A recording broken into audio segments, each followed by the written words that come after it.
अभी भी दिल्ली दूर है भाई। Do you think this is your time?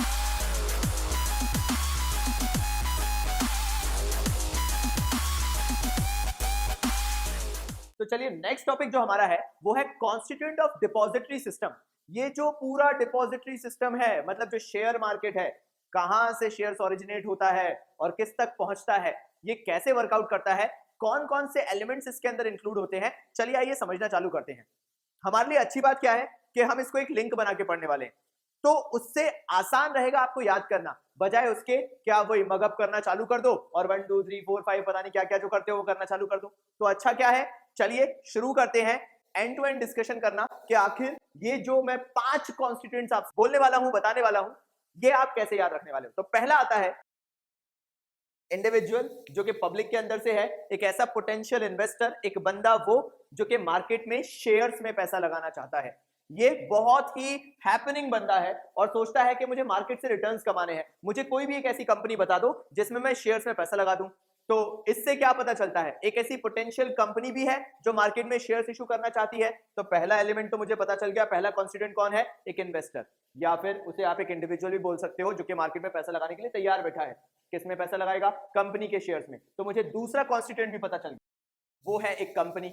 ये कंपनी वो कंपनी है जो मार्केट से पैसा उठाना चाहती है शेयर्स के थ्रू, यानी ये कंपनी मार्केट में क्या करेगी, मार्केट में शेयर्स इशू करेगी।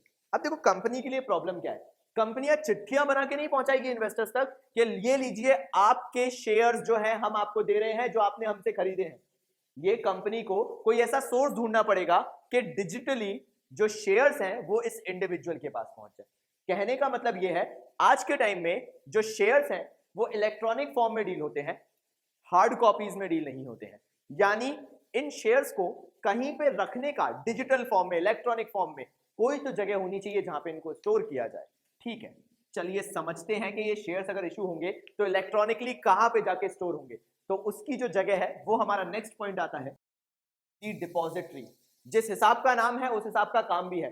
देखो नाम से कंफ्यूज मत हो, ये सिर्फ एक सैल्यूटेशन काइंड ऑफ थिंग है जो जगह को दे दी गई है जहां पे कोई भी सिक्योरिटी, स्पेशली मैं बात कर रहा हूं शेयर्स की, यहां पर इलेक्ट्रॉनिक फॉर्म में स्टोर होती है, यानी डिजिटल फॉर्म में स्टोर होती है। जैसे बैंक होता है, बैंक वो जगह है जहां पे आपका पैसा स्टोर होता है, वो भी आजकल इलेक्ट्रॉनिक फॉर्म ही है। आपके पास मैसेज आता है कि आपके अकाउंट में इतना बैलेंस बचा हुआ है, इसका असली मतलब नहीं है कि आपके खाते में उतना पैसा उन्होंने डाल के रखा होगा। इसका मतलब ये है you hold this much amount, now the bank will pay you this much amount, because bank के पास आपका उतना पैसा रखा हुआ है। तो बैंक वो प्लेस है जो इलेक्ट्रॉनिक फॉर्म में आपका मनी होल्ड करता है।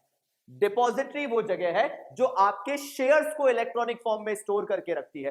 ठीक है, डिपॉजिटरी है, कंपनी ने रुक किया डिपॉजिटरी का, अपने सारे शेयर्स जो हैं वो डिपॉजिटरी में इलेक्ट्रॉनिक फॉर्म में स्टोर करा दिए। अभी भी दिल्ली दूर है भाई, 4 और 5 नंबर मेरे पास है, 1 नंबर मेरे पास है। मतलब मेरे पास इन्वेस्टर है जो कि मार्केट में पैसा लगाना चाहता है, मेरे पास कंपनी है जो मार्केट में शेयर्स इशू करना चाहती है। कहां इशू करेगी मुझे वो भी पता चल गया, डिपॉजिटरी में।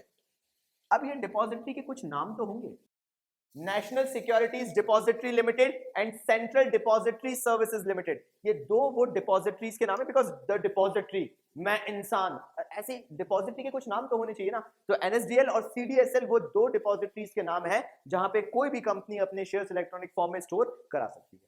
ठीक है, कंपनी ने इलेक्ट्रॉनिक फॉर्म में, जैसा मैंने बताया, कि शेयर्स स्टोर करा दिए। अब वो इंडिविजुअल ये डिपॉजिटरी तक कैसे पहुंचेगा, तो इसके लिए इसे कोई चाहिए जो कि इंडिविजुअल को डिपॉजिटरी से कनेक्ट कर सके, क्योंकि एक आम इंसान की रीच डिपॉजिटरी, शेयर मार्केट, यानी उस पर्टिकुलर प्लेस जहां पे इलेक्ट्रॉनिकली शेयर्स स्टोर होते हैं, वहां तक डायरेक्टली नहीं है। हाँ, मीडियम है जिसके थ्रू शेयर्स में पैसा लगाया जा सकता है, बिल्कुल है, लेकिन क्या सीधे डिपॉजिटरी में डायरेक्ट पहचाने जाके हाँ मुझे शेयर्स चाहिए और आपको वो शेयर्स दे भी देंगे? नहीं, ऐसा नहीं होगा, आपको कोई मीडिएटर यूज करना पड़ेगा। वो कौन हो सकता है? डिपॉजिटरी पार्टिसिपेंट वो बंदा है या वो इंस्टीट्यूशन है जो कि डिपॉजिटरी से डायरेक्टली लिंक करेगा। जैसे कौन हो सकता है? Punjab national bank, state bank of India, HDFC, ICICI, ये वो बैंक्स हैं जो कि डिपॉजिटरी पार्टिसिपेंट जैसे एक्ट कर सकते हैं। अगर ये बैंक्स लिंक हो रहे हैं डिपॉजिटरी से, अगर ये कोई स्कीम्स दे रहे हैं शेयर्स में, कैसे? Systematic investment plan, mutual funds में इन्वेस्टमेंट, ये जो बैंक स्कीम्स देता है ना कि आप अपना पैसा इन्वेस्ट कर सकते हैं हमारे थ्रू, तो एक्चुअल में ये क्या बन रहा है खुद में एक डिपॉजिटरी पार्टिसिपेंट, जिसके थ्रू एक इंडिविजुअल डिपॉजिटरी में यानी डिपॉजिटरी के अंदर से शेयर्स खरीद सकता है, किसके, कंपनी के। ये तरीका होता है, मतलब एक bank can act as a depository participant.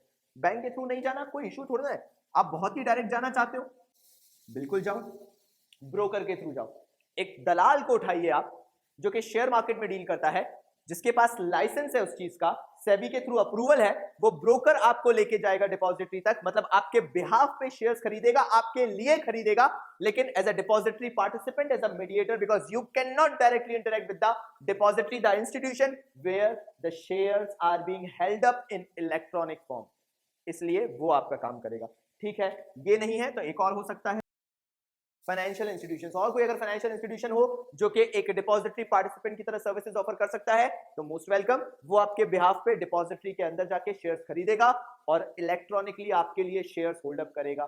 ठीक है, 4 तो हो गए।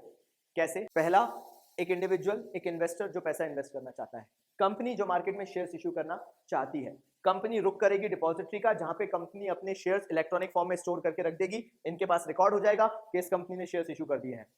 फिर एक पहल आएगी इन्वेस्टर की तरफ से, क्योंकि इन्वेस्टर डायरेक्टली डिपॉजिटरी को कांटेक्ट नहीं कर सकता, एनएसडीएल और सीडीएसएल को, वो क्या करेगा, एक मीडिएटर ढूंढेगा जिसको नाम दिया जाता है डिपॉजिटरी पार्टिसिपेंट, जो कि हमारा पॉइंट नंबर 3 भी है। ये डिपॉजिटरी पार्टिसिपेंट एक बैंक हो सकता है, वो बैंक्स मैंने आपको बता दिया जो आखिर आज के टाइम में तो हर बैंक है, जो कि एज मीडिएटर आपके लिए शेयर्स मार्केट में अवेलेबल करा देंगे। सिस्टमैटिक इन्वेस्टमेंट प्लान बताया मैंने आपको, म्यूचुअल फंड में इन्वेस्टमेंट बताया जो कि एसआईपी का ही पार्ट होता है, बट काइंड ऑफ और भी बहुत सारी स्कीम्स होती हैं। ब्रोकर वो बंदा जो कि डिपॉजिटरी से आपको डायरेक्ट कॉन्टेक्ट में ला सकता है अगर आप बैंक का रुख नहीं करना चाहते हो तो, ठीक है, या फिर कोई और फाइनेंशियल इंस्टीट्यूशंस जो कि डिपॉजिटरी से आपको लिंक कर सकते हैं एज एन इन्वेस्टर। ठीक है, ये तो 4 चीजें हुई। ये सेकंड आइटम कहाँ है?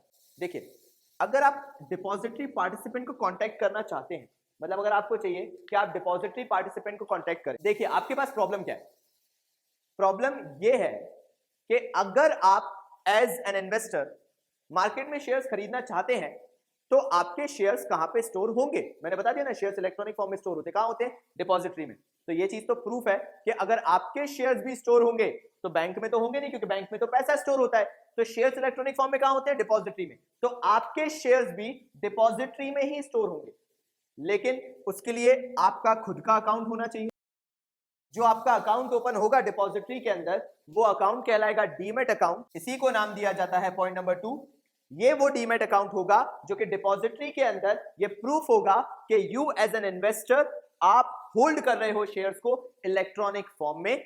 That is a kind of a proof for you, and this is the way the complete constituents work for the depository system. यानी मैंने 5 चीजें करवाई। 5 चीजें क्या क्या हुई? पहली चीज इन्वेस्टर, दूसरी चीज बिल्कुल कोने में कौन सी थी? कंपनी। ये दो एक ऐसा मीडियम ढूंढते हैं कि मार्केट में मिले। तो कंपनी को जो शेयर्स इशू करने होते हैं इलेक्ट्रॉनिक फॉर्म में, उसके लिए वो ढूंढते हैं डिपॉजिटरी। 2 तरीके के होते हैं, एनएसडीएल और सीडीएसएल। एनएसडीएल का full form national securities depository limited, CDSL का सेंट्रल डिपॉजिटरी सर्विसेज लिमिटेड। ये दोनों मार्केट में एग्जिस्ट करते हैं। यहाँ पे शेयर्स इलेक्ट्रॉनिक फॉर्म में स्टोर होते हैं। इसी के अंदर आप अकाउंट खुलवाते हैं जो कि होता है डीमैट अकाउंट, जहां पे as an individual, as an investor आपके शेयर्स इलेक्ट्रॉनिक फॉर्म में स्टोर होते हैं। यहीं से आप शेयर्स को बाय कर सकते हैं और सेल आउट भी कर सकते हैं। जो भी शेयर्स होंगे यहाँ पे आपके स्टोर्ड होंगे। फिर एक और आता है जो कि होता है बैंक, ब्रोकर या फाइनेंशियल इंस्टीट्यूशन। ये वो डिपॉजिटरी पार्टिसिपेंट है जो डिपॉजिटरी से डायरेक्ट लिंक में रहेगा, क्योंकि एज एन इन्वेस्टर आप उनसे लिंक में नहीं हो सकते हो गई 5 चीजें। चलिए कर लेते हैं ऑर्डर में। पहला इन्वेस्टर, दूसरा डिपॉजिटरी पार्टिसिपेंट जो आपके बिहाफ पे एक्ट करेगा। कहां पे एक्ट करेगा? डिपॉजिटरी में एक्ट करेगा। उसके अंदर कौन सा अकाउंट है? डीमैट अकाउंट है। और फिफ्थ, ये सारी चीजें कहां से आती हैं? कंपनी से। तो आई होप, मुझे लगता है कि आपको ये कॉन्स्टिट्यूएंट्स आसानी से याद हो गए होंगे। चलिए थोड़े से बेनिफिट्स डिस्कस कर लेते हैं कि आखिर ये जो शेयर मार्केट है, ये जो पूरा डिपॉजिटरी सिस्टम एस्टेब्लिश हुआ, इसके ऑनलाइन आने से क्या फायदे हो गए। आपकी बुक्स में benefits of online stock exchange लिखा होगा। एक्चुअली में बताना चाह रहे हैं कि जो ये शेयर मार्केट है, ये पूरा जो इलेक्ट्रॉनिक फॉर्म में आ गया, इससे क्या वो 2 बेनिफिट्स हुए। पहला बेनिफिट हुआ डीमटेरियलाइजेशन का। पहले आपको एक सर्टिफिकेट दिया जाता था, शेयर सर्टिफिकेट हुआ करता था कि आपके लिए मार्केट में शेयर्स इतने इशू किए गए हैं, इतने आप शेयर्स होल्ड करते हो, you are the holder of this much amount of securities. दिक्कत क्या थी उसकी? दिक्कत ये थी कि कुछ भी हो सकता था। उस पर्टिकुलर सर्टिफिकेट के साथ धोखाधड़ी बहुत तरीके से की जा सकती थी, हो सकता था थेफ्ट ही हो जाता, कुछ नहीं होता तो, या फिर उसमें कुछ ऑल्टरेशंस किए जा सकते थे। तो इन सब चीजों को अवॉइड करने के लिए सिंपल सा फॉर्मेट किया गया, एक डिपॉजिटरी सिस्टम को खोला गया। उस डिपॉजिटरी सिस्टम के अंदर एक डीमैट अकाउंट बना दिया गया, जिसके अंदर इलेक्ट्रॉनिक फॉर्म में स्टोर होंगी और इलेक्ट्रॉनिक फॉर्म में ही वहीं से रीसेल अगर आप किसी को करना चाहते हो तो वहां से कर दी जाएंगी। इससे क्या हुआ कि ब्रोकर के हाथ में आपके शेयर्स नहीं आ रहे, ना आपके पास आपके शेयर्स आ रहे, इलेक्ट्रॉनिक फॉर्म में डिपॉजिटरी सिस्टम के अंदर आपके शेयर्स रखे हुए हैं under the head demat account. इससे डीमटेरियलाइजेशन का मतलब सारी चीजें जो कि पॉसिबिलिटीज थी, जो कि खतरे थे, वो सारे के सारे वहां से हट गए। दूसरा एडवांटेज जो मिला वो था डीम्यूचुअलाइजेशन का। पहले क्या होता था, शेयर मार्केट में जब तक वो इलेक्ट्रॉनिक सिस्टम नहीं आया था तो सारी ओनरशिप, कंट्रोल, मैनेजमेंट ये जो था ये ब्रोकर्स के पास हुआ करता था। कंपनीज को भी ब्रोकर का सहारा लेना पड़ता था, मतलब जो आज के टाइम में क्या बन चुके हैं, डिपॉजिटरी पार्टिसिपेंट्स बन चुके हैं। पहले इन्हीं के हाथ में पूरा कंट्रोल हुआ करता था, क्योंकि ये तो पहले एग्जिस्ट ही नहीं करता था। ये जो इलेक्ट्रॉनिक फॉर्म आज के टाइम में एनएसडीएल, सीडीएसएल के नाम से एग्जिस्ट कर रहा है, पहले तो एग्जिस्ट ही नहीं करता था। तो क्या होता था, जब सारा कंट्रोल डिपॉजिटरी पार्टिसिपेंट्स जो आज के टाइम में बन चुके हैं, जब इनके हाथ में होता था तो ये लोग इन चीजों को मैनिपुलेट करते थे, अपना फायदा निकालने की कोशिश ज्यादा करते थे। तो इससे कई बार कॉन्फ्लिक्ट ऑफ इंटरेस्ट हो जाता था।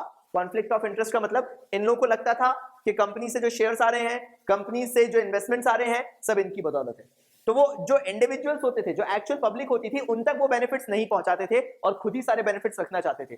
तो डीम्यूचुअलाइजेशन ये बेनिफिट कैसे हुआ, क्योंकि जैसे ही डिपॉजिटरी सिस्टम आया तो इन्होंने लाइन ड्रॉ कर दी कि ब्रोकर क्या काम करेगा, सिर्फ एक इंटरमीडिएटरी का काम करेगा और उसके लिए वो अपने कमीशन चार्ज कर सकता है, अपनी जो भी फीस है वो चार्ज कर सकता है, और जो एक्चुअल इंटरेस्ट है वो इंडिविजुअल्स तक पहुंचना चाहिए। ये वो दो बेनिफिट्स थे जो कि इलेक्ट्रॉनिक फॉर्म, जो कि ऑनलाइन सिस्टम हो गया पूरा, उसके थ्रू स्टॉक एक्सचेंज को मिला। So if you like our videos, hit the like button, subscribe to our channel to get all the latest updates and what is trending in commercebaba.in। और हाँ, आखिर में अगर आपको सारे नोटिफिकेशन चाहिए कॉमर्स बाबा से तो वो घंटा दबाना मत भूलिएगा। धन्यवाद।